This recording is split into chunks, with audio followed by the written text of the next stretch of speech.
बहुत समय पहले उज्जैन नगरी में एक पराक्रमी और न्यायप्रिय राजा राज्य करते थे।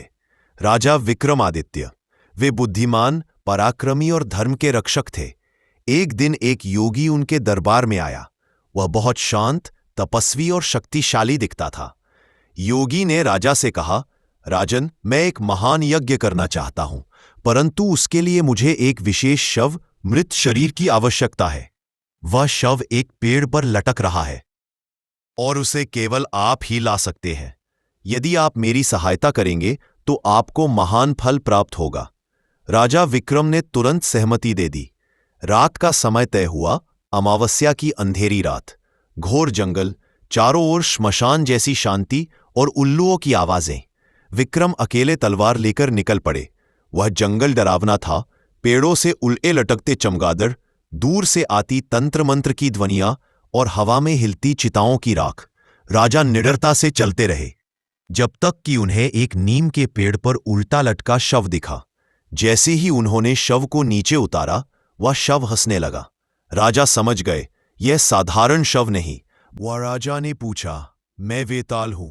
वह बोला, अगर तुम मुझे ले जाना चाहते हो तो रास्ते भर मुझसे बात करनी होगी, वरना मैं उड़कर फिर उसी पेड़ पर लौट जाऊंगा। राजा ने सहमति दी और वेताल ने कहानी शुरू की। एक नगर में एक राजा था जिसकी एक सुंदर पुत्री थी, नाम चंद्रावती। वह बहुत सुशील, विदुषी और सुंदर थी। वो 3 ब्राह्मण युवक उससे विवाह करने के इच्छुक हुए। राजा ने सोचा, तीनों ही योग्य है, मैं किसे चुनूं? परंतु इससे पहले ही एक दिन राजकुमारी अचानक सांप के डंसने से मर गई। राजा दुख में डूबकर उसके शव को जलाने का आदेश दिया, परंतु वे तीनों ब्राह्मण युवक अपने अपने तरीके से उससे जुड़े रहे। पहला ब्राह्मण बोला, मैं अपने प्रिय की अस्थियां लेकर जंगल में साधना करूंगा। वह राख लेकर चला गया और एक कुटिया बनाकर तप करने लगा। दूसरे ने कहा, मैं उसकी याद में व्रत रखूंगा और कभी संसार में किसी स्त्री को नहीं देखूंगा। वह ग्रह छोड़कर यात्री बन गया। तीसरा ब्राह्मण सबसे अलग था। वह घूमता घूमता एक गांव में पहुंचा, जहां एक गृहस्थ ने उसे रात रुकने को कहा। रात में गृहस्थ ने एक अद्भुत ग्रंथ दिखाया, ऐसा ग्रंथ जिससे मृतकों को जीवित किया जा सकता था।